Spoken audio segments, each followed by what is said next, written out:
मरने से कुछ दिन पहले सैम अब्राहम ने अपने पिता से एक अजीब बात कही थी। उसने कहा था, मुझे डर लग रहा है, शायद मैं ऑस्ट्रेलिया से जिंदा वापस नहीं आऊंगा, और अगर मेरी मौत हो जाए तो मुझे दादाजी की कब्र के पास दफनाना।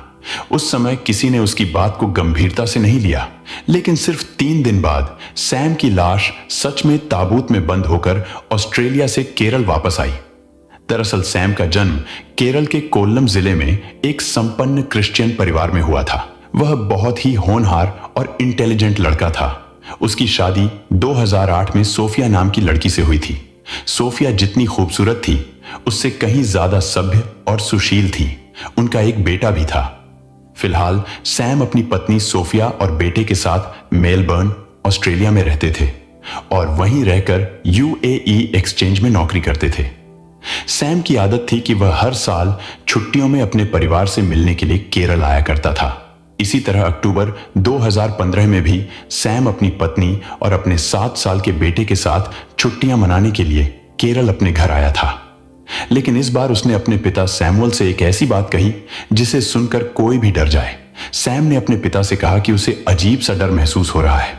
उसे लग रहा है कि जब वह इस बार ऑस्ट्रेलिया जाएगा तो शायद वह जिंदा वापस नहीं आएगा।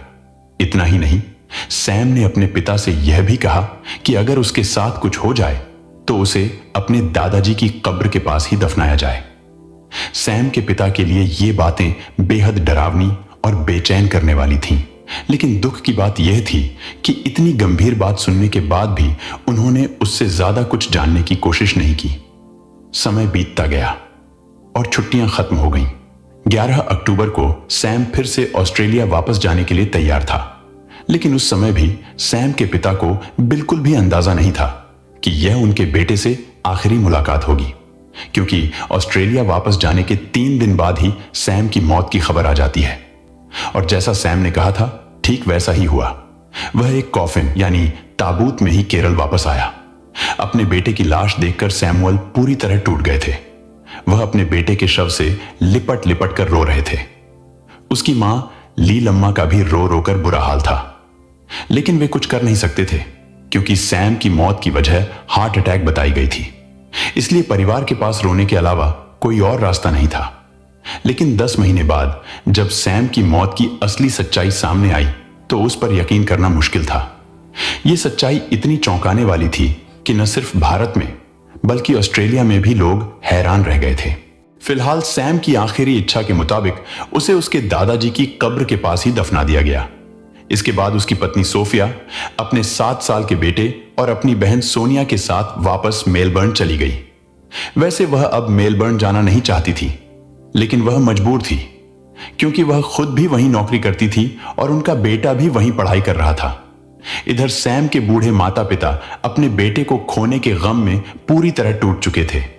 वे अक्सर उसकी तस्वीरों को देखकर रोते रहते थे और उनकी जिंदगी जैसे वहीं ठहर सी गई थी।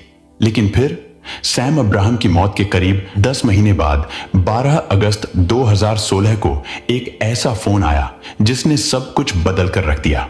यह फोन ऑस्ट्रेलिया की पुलिस की तरफ से आया था। पुलिस ने सैम के पिता को बताया कि उनके बेटे की मौत हार्ट अटैक से नहीं हुई थी, बल्कि उसका कत्ल किया गया था।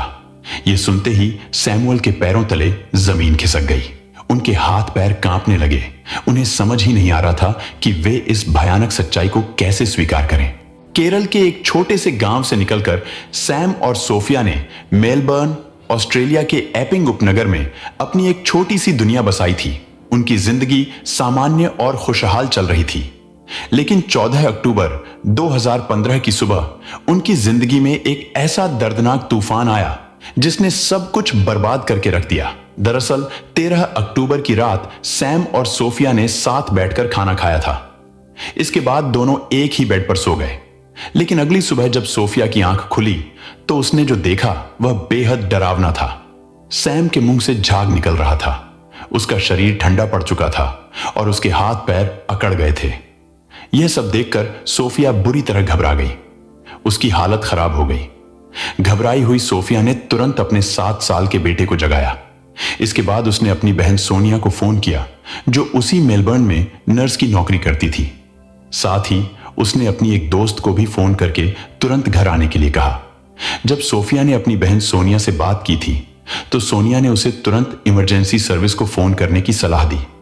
इसके बाद सुबह करीब 9:01 पर सोफिया ने इमरजेंसी सर्विस को कॉल किया। कॉल रिसीव करने वाली महिला डॉक्टर ने सोफिया से कहा कि वह सैम को तुरंत सीपीआर देने की कोशिश करे। इसी बीच कुछ ही देर में सोफिया की बहन सोनिया और उसकी एक दोस्त भी घर पहुंच गईं।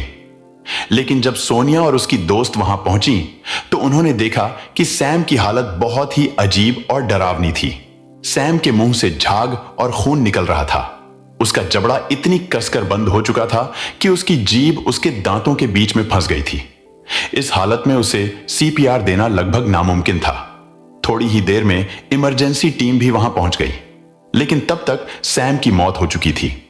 शुरुआती जांच में यही माना गया कि शायद रात में सोते समय सैम को हार्ट अटैक आया होगा, जिसकी वजह से उसकी मौत हो गई। यह खबर सोफिया के लिए किसी बड़े हादसे से कम नहीं थी, क्योंकि रात तक सब कुछ बिल्कुल ठीक था। लेकिन सुबह होते होते उसकी पूरी दुनिया उजड़ चुकी थी। उसका 7 साल का बेटा भी इतनी कम उम्र में अपने पिता को खो चुका था। इसके बाद पुलिस और फॉरेंसिक टीम ने घर पहुंचकर घटनास्थल की बहुत बारीकी से जांच की। इसके बाद मेलबर्न में सक्रिय मलयाली कम्युनिटी की मदद से 16 अक्टूबर 2015 को सैम का शव केरल लाया गया। सोफिया और उसका बेटा भी उसी के साथ भारत आए थे। सैम के गुजर जाने के बाद सोफिया पूरी तरह टूट चुकी थी। उसकी हालत इतनी खराब थी कि जो भी उसे उस समय देखता उसकी आंखें नम हो जाती थीं। हालांकि उस समय सोफिया ही सैम के परिवार के लिए सब कुछ बन चुकी थी। सैम के न रहने के बाद उसके माता पिता को अब उसी से उम्मीदें थीं और सोफिया भी अपनी जगह उन उम्मीदों पर खरी उतर रही थी। ऑस्ट्रेलिया में रहने के बावजूद वह सैम के माता पिता का पूरा ध्यान रखती थी। सोफिया हर रविवार सैम के माता पिता को फोन किया करती थी। वह उनसे बात करती, उनका हालचाल पूछती और उन्हें ढांढस बंधाने की कोशिश करती थी।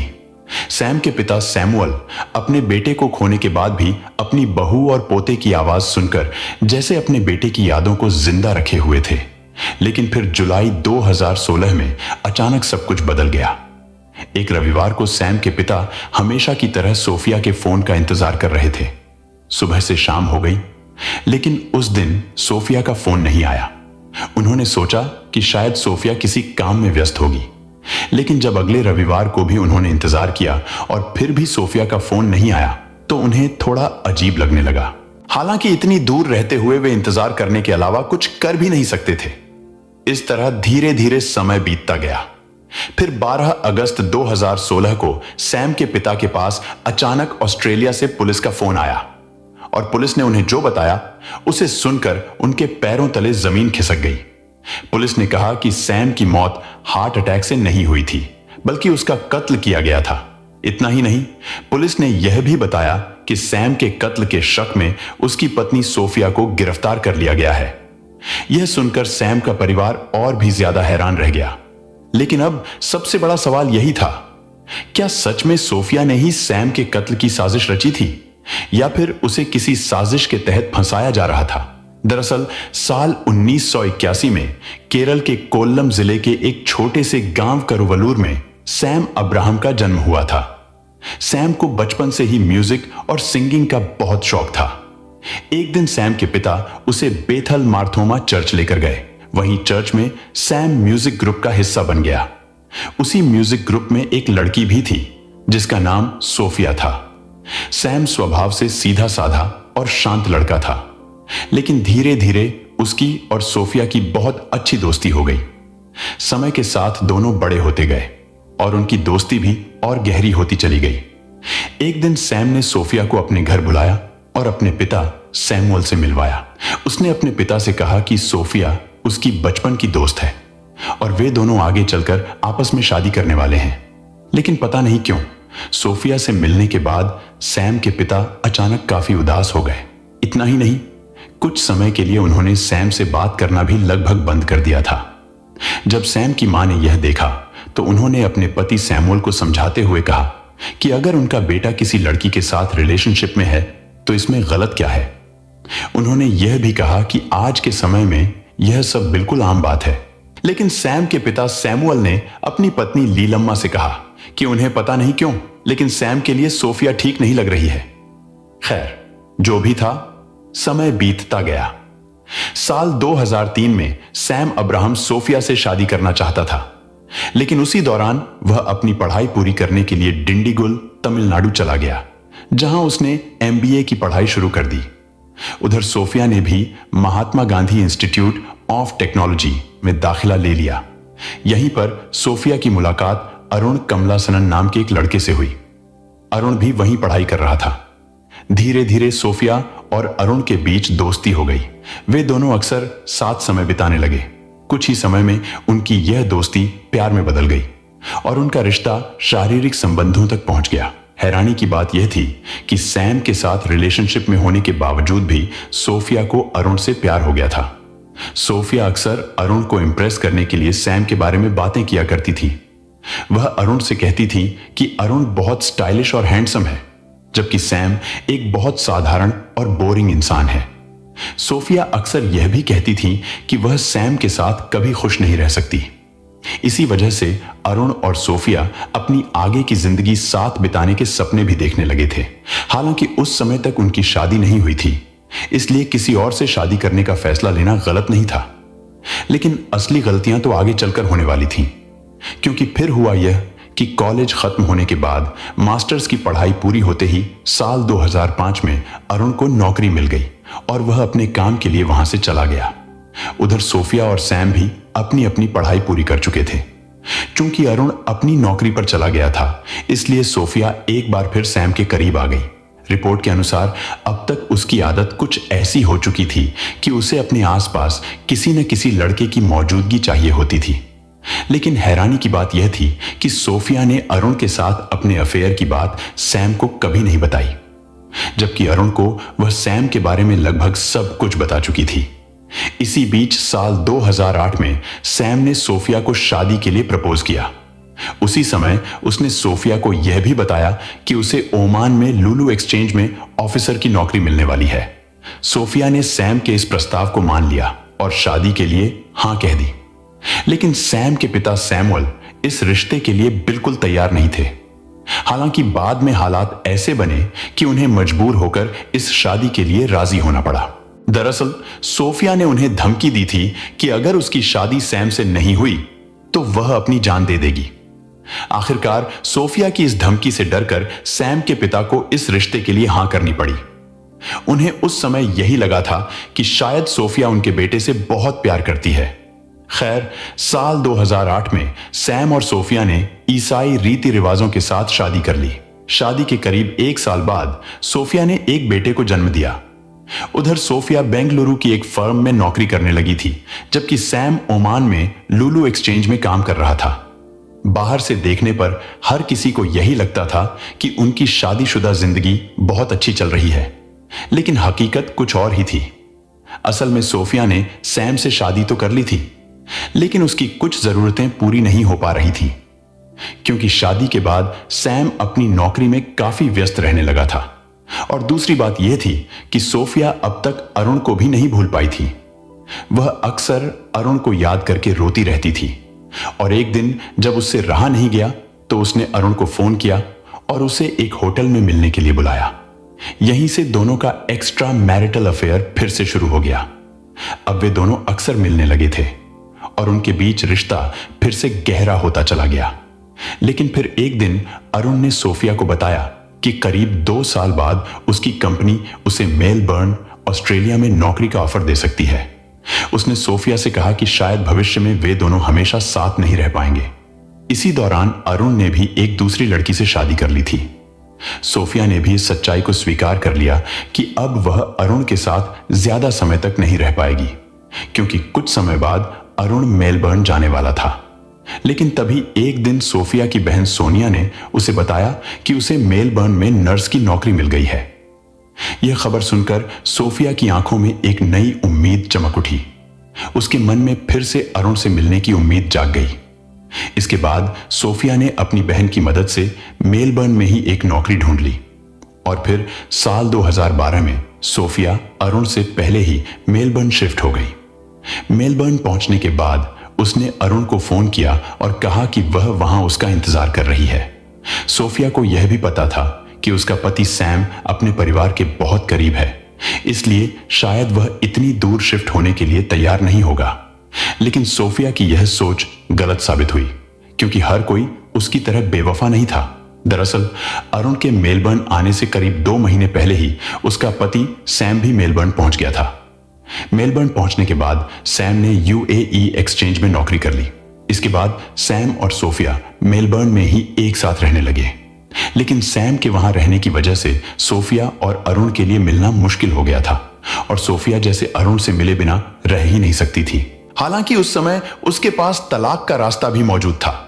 वह चाहती तो सैम से अलग होकर अरुण के पास जा सकती थी, लेकिन उसने ऐसा नहीं किया, बल्कि सोफिया और अरुण ने मिलकर एक खौफनाक प्लान ही बना डाला। जुलाई 2015 में मेलबर्न के लालोर रेलवे स्टेशन के पास एक नकाबपोश व्यक्ति ने सैम पर धारदार हथियार से हमला कर दिया। इस हमले में सैम की गर्दन, कनपटी और गले पर गहरी चोटें आई थीं। लेकिन सैम ने हार नहीं मानी। उसने हमलावर का डटकर मुकाबला किया। झड़प के दौरान सैम ने हमलावर के चेहरे से नकाब भी हटा दिया। अपनी पहचान उजागर होते देख हमलावर घबरा गया और वहां से भाग निकला। हमले के बाद सैम ने पुलिस को बताया था कि उसने हमलावर का चेहरा देख लिया था, लेकिन वह उसे पहचान नहीं पाया। हालांकि असल में वह हमलावर को पहचान चुका था और डर गया था, इसलिए उसने सच्चाई नहीं बताई। शायद यही वजह थी कि कुछ समय पहले ही सैम ने अपने पिता से कहा था कि उसे डर लग रहा है कि शायद वह ऑस्ट्रेलिया से जिंदा वापस नहीं आएगा। इसके बाद 11 अक्टूबर 2015 को जब सैम केरल से वापस मेलबर्न ऑस्ट्रेलिया लौटा, तो सोफिया ने अरुण से साफ कह दिया कि अब वह एक पल भी सैम के साथ नहीं रह सकती। सोफिया ने कहा कि अब उसे सैम के साथ घुटन महसूस होने लगी है। उसने अरुण से कहा कि इस बार उन्हें सैम को रास्ते से हटाने के लिए ऐसा प्लान बनाना होगा जिससे वह बिल्कुल भी बच न पाए। इसके बाद अरुण ने काफी कोशिशों और अपने कुछ संपर्कों की मदद से साइनाइड जैसा खतरनाक जहर हासिल कर लिया। फिर 13 अक्टूबर 2015 को अरुण और सोफिया ने फोन पर आखिरी बार पूरी योजना तय की। इसके बाद अरुण अपनी गाड़ी लेकर सोफिया के घर की ओर निकल पड़ा। उधर जब सैम ऑफिस से घर लौटा तो सोफिया ने उसके लिए एवोकाडो मिल्क तैयार किया, लेकिन उस दूध में उसने कुछ नशीली दवा मिला दी ताकि सैम गहरी नींद में सो जाए।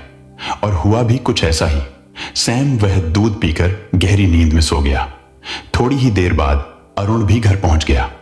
सोफिया उसे उस कमरे में लेकर गई जहां सैम बेहोशी की हालत में बिस्तर पर पड़ा हुआ था। इसके बाद अरुण ने अपने बैग से साइनाइड निकाला, जबकि सोफिया संतरे का जूस लेकर आई जिसे उसने पहले से ही तैयार करके रखा था। उस समय सोफिया के चेहरे पर अजीब सी खुशी थी, क्योंकि उसके लिए सैम उसकी जिंदगी का सबसे बड़ा रोड़ा था और अब उसे लग रहा था कि सैम की मौत के बाद उसे एक नई जिंदगी मिल जाएगी। लेकिन जब अरुण साइनाइड मिला हुआ जूस सैम के मुंह में डालने लगा तो सोफिया ने उसे रोक दिया। सोफिया ने कहा कि अगर जूस एक साथ डाला गया तो सैम उसे उगल सकता है, इसलिए बेहतर होगा कि जूस धीरे धीरे उसके मुंह में डाला जाए। इसके बाद अरुण एक चम्मच से थोड़ा थोड़ा जूस सैम के मुंह में डालने लगा। लेकिन हैरानी की बात यह थी कि सैम की मौत हो जाने के बाद भी अरुण और सोफिया उसके मुंह में जूस डालते ही रहे। यही वजह थी कि बाद में फॉरेंसिक जांच में सामने आया कि इतनी ज्यादा मात्रा में साइनाइड शायद ही कभी किसी केस में देखी गई हो। जांच करने वाली टीम ने बताया कि सैम के लिवर में करीब 28 मिलीग्राम प्रति किलोग्राम साइनाइड पाया गया था, जबकि किसी इंसान की जान लेने के लिए सिर्फ 1 मिलीग्राम प्रति किलोग्राम साइनाइड ही काफी होता है। सैम को कत्ल करने के बाद अरुण और सोफिया ने मिलकर सारे सबूत मिटाने की कोशिश की। इसके बाद कुछ समय साथ बिताने के बाद अरुण वहां से निकल गया और अपने घर चला गया। इधर सोफिया अपने बेटे के पास उसी बेड पर जाकर सो गई जहां सैम की लाश पड़ी थी। सुबह होते ही उसने रोने धोने का नाटक शुरू कर दिया, लेकिन जब Victorian institute of forensic medicine के डॉक्टर बर्क ने सैम का पोस्टमार्टम किया तो उन्हें कुछ बेहद चौंकाने वाली बातें पता चली। उन्होंने देखा कि सैम के खून और उसके शरीर के लगभग सभी अंगों में साइनाइड की भारी मात्रा मौजूद थी। यह देखते ही डॉक्टर बर्क ने तुरंत पुलिस को सूचना दी कि यह कोई सामान्य मौत नहीं है, बल्कि साफ साफ हत्या का मामला है। जैसे ही सैम के कत्ल की बात सामने आई, पुलिस का शक सबसे पहले अरुण पर गया, क्योंकि करीब 3 महीने पहले सैम पर जो हमला हुआ था उसमें भी अरुण ही मुख्य संदिग्ध था। दरअसल पुलिस को पहले दिन से ही अंदाजा हो गया था कि सैम की हत्या की गई है, लेकिन इस केस की सच्चाई तक पहुंचने के लिए पुलिस ने यह बात जानबूझकर सबसे छिपाकर रखी। यहां तक कि सैम के माता पिता और उसकी पत्नी सोफिया को भी यह नहीं बताया गया। इसके बजाय पुलिस ने चालाकी से अरुण और सोफिया तक यह खबर पहुंचाई कि पोस्टमार्टम के मुताबिक सैम को हार्ट अटैक आया था। यह सुनकर अरुण और सोफिया पूरी तरह निश्चिंत हो गए। अब वे दोनों खुलेआम मिलने जुलने लगे, साथ घूमने लगे और अपनी जिंदगी खुशी से जीने लगे। उस समय तक पुलिस को सबसे ज्यादा शक अरुण पर ही था। इसी वजह से पुलिस ने अरुण के घर की तलाशी ली और उसके कंप्यूटर और हार्ड ड्राइव को जब्त करके जांच शुरू की। लेकिन वहां पुलिस को जो मिला उसने पूरे मामले की दिशा ही बदल दी और पहली बार सोफिया पर भी शक गहराने लगा। दरअसल जब पुलिस ने अरुण के कंप्यूटर की जांच की तो पता चला कि उसका कंप्यूटर उसकी और सोफिया की कई अश्लील फोटो और वीडियो से भरा हुआ था। यही सब देखकर पुलिस का शक और मजबूत हो गया और उन्होंने सोफिया पर भी गुप्त निगरानी शुरू कर दी। जांच के दौरान यह भी पता चला कि जनवरी 2014 से जुलाई 2015 के बीच सोफिया ने 3 बार वेस्टर्न यूनियन के जरिए अपने अकाउंट से भारत पैसे भेजे थे। लेकिन हैरानी की बात यह थी कि जिस अकाउंट में पैसे भेजे गए थे उसका एड्रेस सोफिया का नहीं था। जब पुलिस ने उस एड्रेस की जांच की तो पता चला कि वह अरुण के घर का एड्रेस था। जांच के दौरान पुलिस को यह भी पता चला कि अरुण के पास एक सेकंड हैंड कार थी जिसका रजिस्ट्रेशन सैम के नाम पर था। इसके अलावा सैम की कई और कीमती चीजें भी अरुण के पास से बरामद हुई। जांच में यह भी सामने आया कि पिछले कई महीनों से सोफिया और अरुण लगातार संपर्क में थे। पुलिस ने उनके बीच हुई करीब 6000 फोन कॉल्स की ट्रांसक्रिप्ट तैयार की। पुलिस को सोफिया की एक निजी डायरी भी मिली। उस डायरी में वह अक्सर अरुण के लिए अपनी भावनाएं लिखा करती थी। एक जगह सोफिया ने लिखा था, मुझे नहीं पता क्यों, लेकिन कुछ लोग हमें दूसरों से कहीं ज्यादा अच्छे लगते हैं। मैं तुम्हें गले लगाना चाहती हूं और तुम्हें सुकून देना चाहती हूं। 16 फरवरी को सोफिया ने अपनी डायरी में लिखा था, काश तुम मुझे कसकर पकड़ लो, मैं पूरी तरह तुम्हारी हूं। इसके बाद 8 मार्च की एंट्री में वह लिखती है, क्यों मैं इतनी पत्थर दिल हूं, क्यों मैं इतनी क्रूर हूं, क्यों मैं इतनी चालाक हूं। हैरानी की बात यह थी कि वह यह सब एक रोमांटिक मूड में लिख रही थी। आगे उसने लिखा, you make me so bad. यानी सोफिया को जैसे इस बात पर गर्व हो रहा था कि अरुण का प्यार उसे एक बुरा इंसान बना रहा है। इस तरह की अजीब और आपत्तिजनक बातों से उसकी पूरी डायरी भरी हुई थी। आखिरकार पुलिस ने सोफिया और अरुण को गिरफ्तार कर लिया।